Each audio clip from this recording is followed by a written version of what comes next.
அடுத்த கேள்வி, டிகேசி அப்படின்னு அழைக்கப்படுற டிகே சிதம்பரனார் அவரை பற்றி ஒரு கேள்வி தான் கேட்டிருக்காங்க.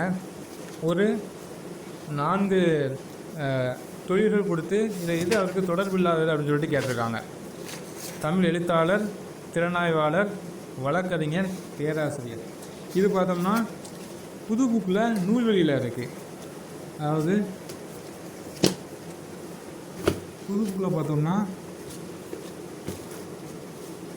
டிகே சிதம்பரனாரின் நூல்வெளி. இதில் பார்த்தோம்னா முதல் பாயிண்டில் வழக்கறிஞர், அடுத்து தமிழ் எழுத்தாளராகவும் திறனாய்வாளராகவும் புகழ் பெற்றார் அப்படின்னு சொல்லிட்டு போட்டிருக்காங்க.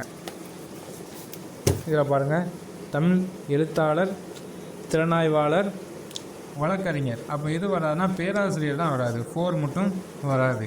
இதுக்கான ஆப்ஷன் இதில் வந்து எது வராதுன்னு தான் கேட்டிருக்காங்க, தொடர்பில்லாதுன்னு கேட்டிருக்காங்க. அப்போ 4 தான் இருக்காங்க ஆப்ஷன்.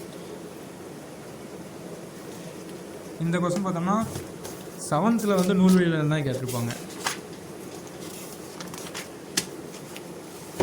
7th நூல்வெளியில் இருந்து தான் இவரை பற்றினா இந்த தகவல் வந்து கேட்டிருக்காங்க.